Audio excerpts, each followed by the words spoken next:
In this video, we're going to go over how to maintain and manage eWIC in the ENCOR POS system. In general, eWIC is a different benefit than food stamps in the fact that it is item driven as opposed to just a generic dollar benefit like food stamps. Each state provides an authorized product list or an APL that can be imported into the ENCOR system, and so you don't have to manage item flags on every single item or UPC or POU that you have in the system. It's all managed by the state with a couple of exceptions. So in this video, we're going to go over how to download that authorized product list or APL file from the state, how to review what's in that file, how to send that file to the registers, as well as how to manage any exceptions, namely produce items that are either not in the authorized product list, or we'll say, as an example, you use non-standard PLUs. In our example, we'll use celery. So let's go ahead and get started. So you should have on your desktop of your server computer an APL download button. How you'll access the APL file is you'll just simply double click on this. This process is also set and scheduled to run nightly with your POS system's end of day, but if you needed to do it manually, all you would do is double click on it and it will download it from the state and put it in the proper directories to be processed. Now, once we go into ENCOR, you'll actually have to process this in manually. So we'll go ahead and click on our magnifying glass up here and we'll go ahead and search for eWIC.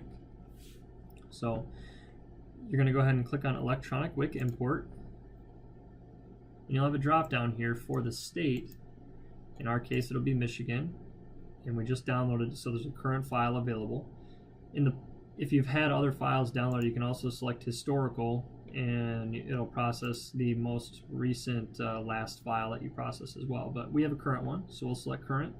We'll check authorized or approved product list, and we'll go ahead and import. Now, it's important to note before you go ahead and do this at your store that when this is done processing, however many items are in the state's file, this is going to send down to the POS immediately, and it could cause some disruption, and we'll go ahead and illustrate that when this is finished up. So there's about 6,000 items. We'll let this run through, and we'll go ahead and see what happens on the POS. While that is happening, we'll go ahead and go over some of the unique challenges you might run into with produce and kind of get started on how to manage those as well. So with eWIC, if you've ever run the state stand-beside units, you know that in Michigan, the PLU number for generic produce is 4469. You may be familiar with entering that in on your stand-beside machine. So we're going to need to make sure that we have that UPC or PLU in our system, and that's going to be really important for anything that you have that's produce that is eWICable that's not in the file that we're downloading and importing here. Basically, you're going to have a lot of UPC type items. We'll say, for example, in the fall you'll have a lot of local orchards that you may buy apples from. Any UPCs that are going to be on that product are likely not going to be in the state's APL file because they're not going to manage every single orchard's UPCs and make sure they end up in their file.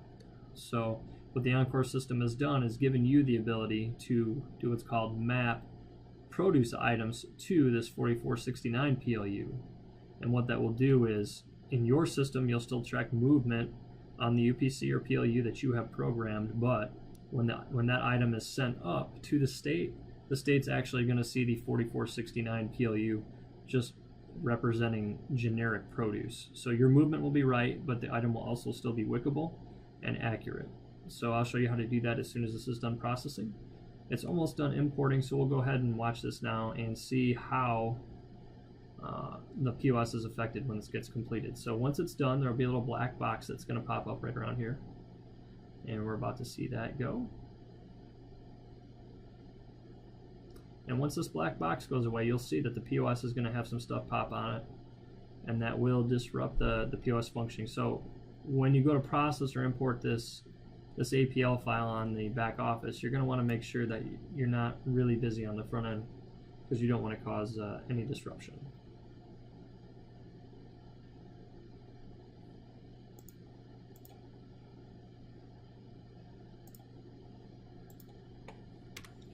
So you can see I'm going to cash out this sale.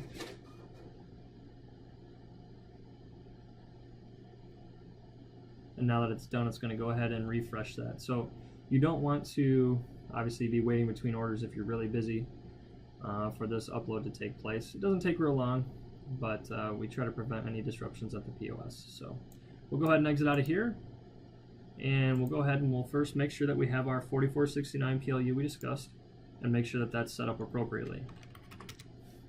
So 4469, we're just going to give it a general description of WIC produce, and we'll go ahead and throw it in our produce department. And we're going to set the price at $0.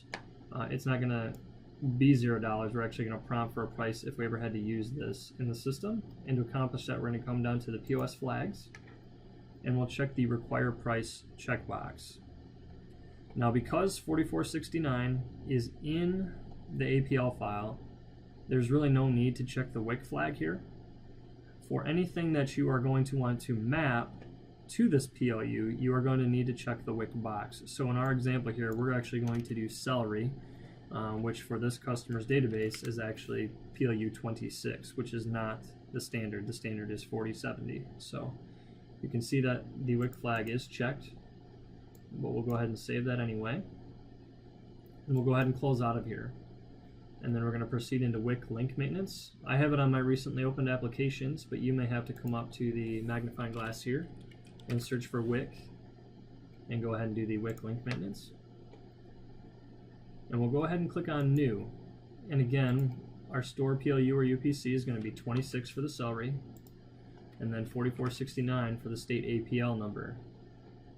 So again, your movement is all going to report to PLU 26 just like you're wanting, just like you would expect. But when that item gets processed up to the state, it's going to process as 4469.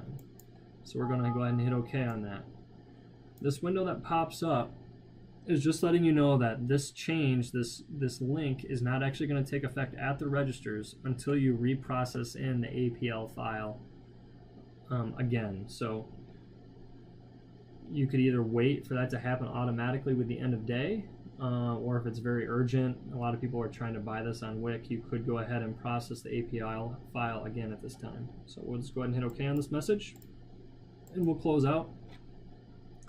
Again, if you wanted to process that, you're just going to go into electronic WIC import, select your state, select the approved product list, and hit process.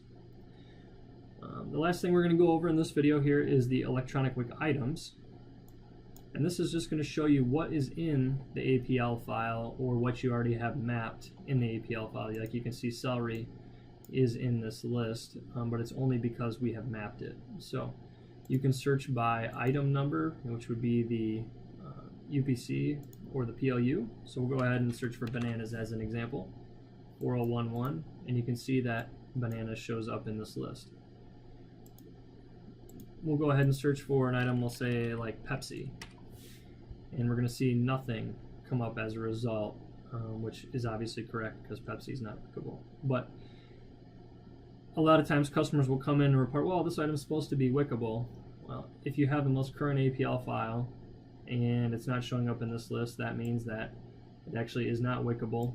And really the only thing you could do at this point would be download a current file again and reprocess it in. But again, if it's not in that file, the item is not WICable, as the state keeps that maintained pretty well. I hope you found this video useful. Please subscribe to our channel for new and other ENCOR videos. Thank you.